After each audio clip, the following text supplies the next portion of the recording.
Welcome. We bring you Japan's latest news every day. AI sums up what matters, so you can stay informed in English in just a few minutes. If you find it helpful, please like and subscribe. Imperial House Law. Supplementary resolution revealed 30-year reviews to consider adopted former imperial family members' circumstances. A draft supplementary resolution compiled by the speakers and vice speakers of both houses of the Diet has come to light regarding amendments to the Imperial House Law aimed at securing the number of imperial family members. The resolution states that the 30-year reviews stipulated in the amendment bill should be conducted with consideration given to the circumstances and adaptation status of male-line males from former imperial families who are adopted into the imperial household. Additionally, the resolution calls for expediting the preparation of related legislation to ensure the stability of the status and living conditions of female imperial family members.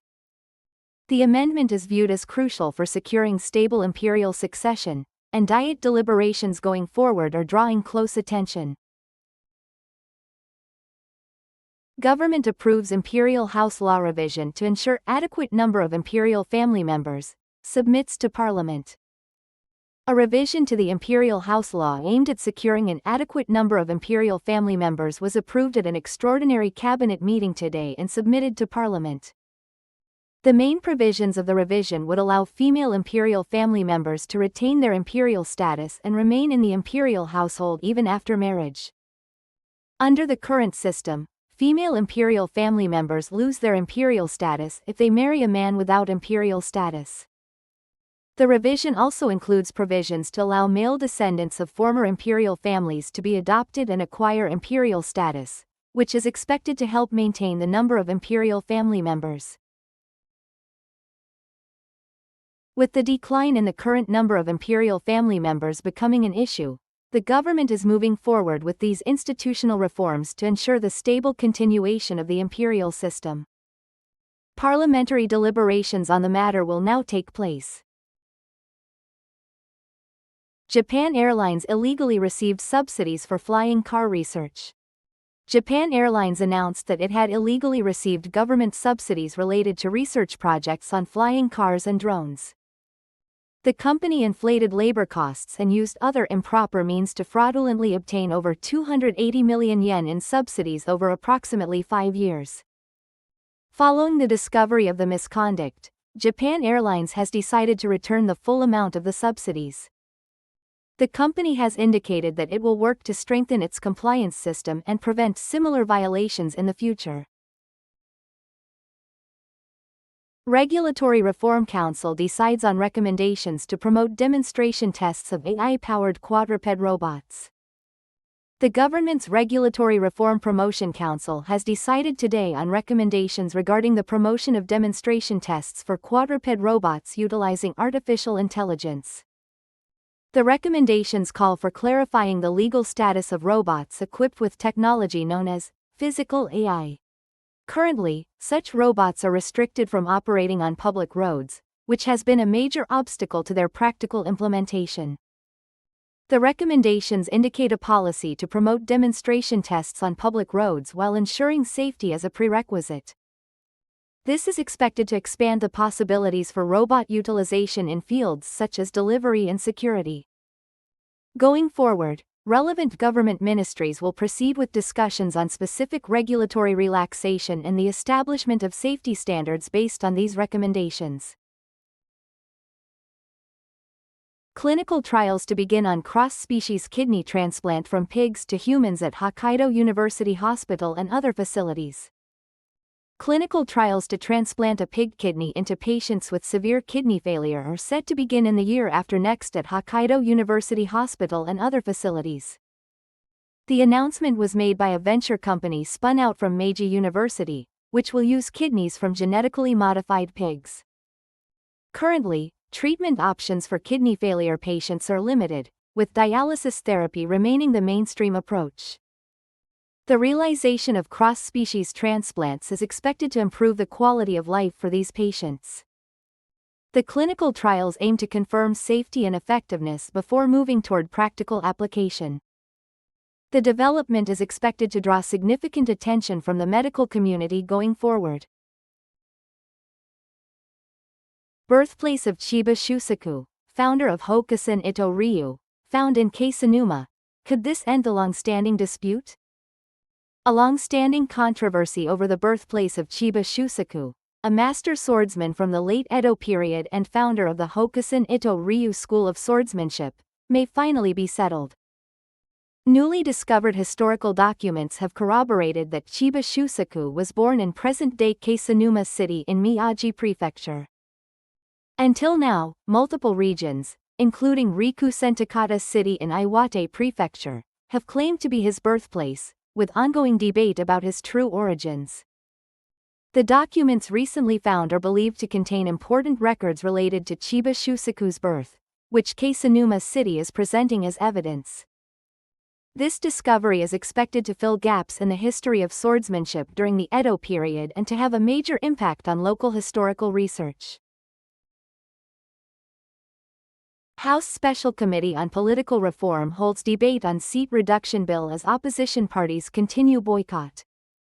The House of Representatives Special Committee on Political Reform held deliberations today on a bill to reduce the number of lower house seats. In response to the ruling party committee chairman's decision to convene the committee on his own authority, opposition parties have continued to register their protest and have refrained from attending the meeting. The opposition argues that the committee should not be held without sufficient consultation, and the standoff between the ruling coalition and opposition parties persists.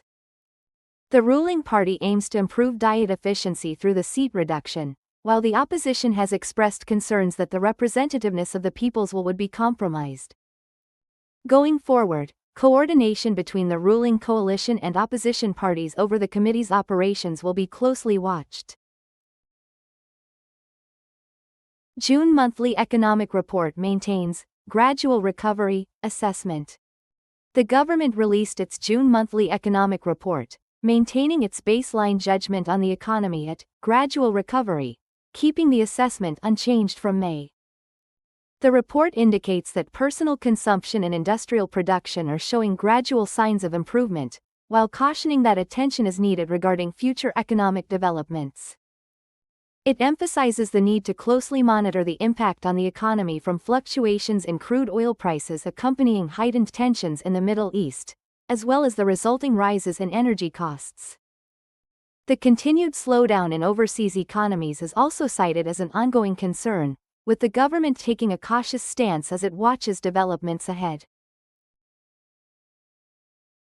Government sets new target of 10 million AI-equipped robots in manufacturing and other sectors. The Ministry of Economy, Trade and Industry has announced a new goal to introduce approximately 10 million AI-equipped robots across 18 sectors, including manufacturing and healthcare, by 2040. The initiative aims to accelerate the deployment of AI-powered robots to address the deepening labor shortage. Specifically, the plan includes streamlining operations at manufacturing facilities and strengthening the workforce in medical and long-term care sectors. To achieve this target, the government intends to provide support to robot development companies and strengthen human resources development. The widespread adoption of AI-equipped robots is expected to improve labor productivity and contribute to economic growth. Russia's military invasion of Ukraine, developments of June 30th, updates. We bring you the latest on the situation in Ukraine. As Russia's military invasion continues, fierce fighting between Russian and Ukrainian forces is intensifying across Ukraine. Particularly in the eastern regions, intense combat operations are unfolding, forcing many civilians to flee the country in search of safety. Due to the impact of the fighting, infrastructure facilities throughout Ukraine have suffered significant damage, and the humanitarian crisis is deepening. Meanwhile, the international community is proceeding with discussions to strengthen support for Ukraine, with various countries continuing to provide military and humanitarian aid. The future direction of negotiations remains a key point of observation. Japan to provide emergency aid including water purifiers to earthquake-stricken Venezuela, says Foreign Minister Mogi.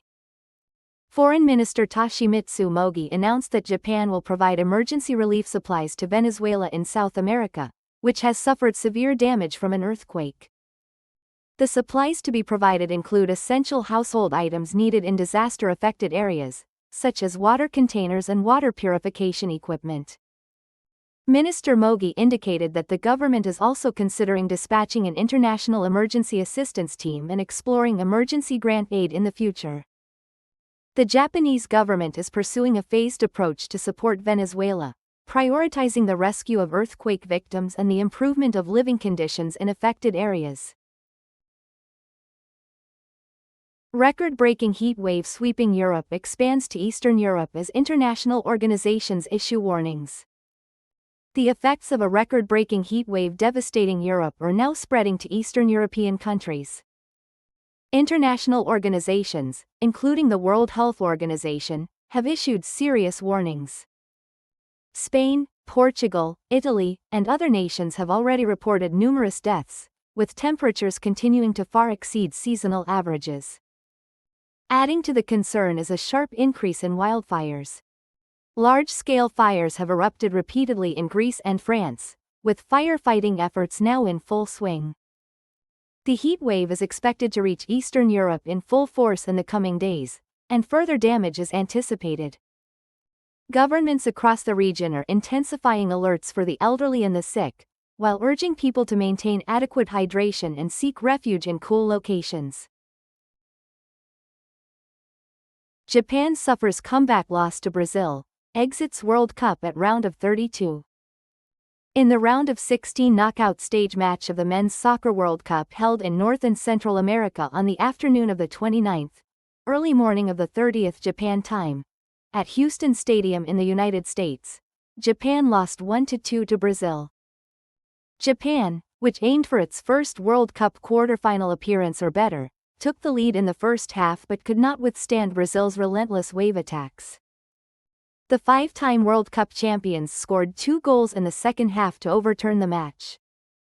Japan's tournament ended at the round of 32 without achieving victory in the knockout stage again. In what was billed as a battle between star players and system, Japan seized an opportunity in the first half to capitalize on Brazil's defensive gaps and take the lead. However, in the second half, Brazil's abundant attacking prowess overwhelmed Japan with successive goals. From the start of the match, Brazil controlled possession of the ball and repeatedly advanced to Japan's goal area. By the 22nd minute of the first half, Brazil's ball possession rate reached approximately 70%, with midfielder Bruno Guimarães already taking 3 shots by that point. Chris Sutton, a former England international forward providing commentary for BBC Sport, assessed that Japan remained deep in their own half and could not establish rhythm. Nevertheless, Japan's defense prevented Brazil from creating clear-cut scoring chances despite Brazil probing for defensive weaknesses. Goalkeeper Ayaka Suzuki also maintained solid play in protecting the goal. Then, in the 29th minute of the first half following the hydration break newly adopted this tournament, Japan is presented with a decisive opportunity. Burnham announces policy vision, pledges to accelerate devolution with new Prime Minister's office branch. Andy Burnham, a Labour Party Member of Parliament, delivered his first major speech since announcing his candidacy for party leader on the 29th. He stated that if elected as the next party leader and Prime Minister of Britain, he would establish a new prime ministerial office called Number 10 North, in Manchester in northern England, overseeing the largest redistribution of power this country has ever seen on an unprecedented scale. In his address, Burnham outlined his broader political vision. He pledged to redistribute power across the United Kingdom in order to promote good growth in every postcode area throughout Britain. He also promised the largest post-war public housing construction plan, a complete rethinking of education policy, and reductions in welfare spending. In response, Kemi Badenoch, leader of the opposition Conservative Party, said that Burnham's support for devolution is because he doesn't know what to do and wants to pass problems to others. Burnham, who previously served as mayor of Greater Manchester, announced his candidacy to succeed departing Prime Minister Keir Starmer on the 22nd, shortly after being sworn in as a Member of Parliament representing England's Makerfield constituency. He indicated his intention to step down on the 29th. As of the 29th, Burnham is the only candidate. If he remains the sole candidate, he could potentially become Prime Minister as early as July 20th.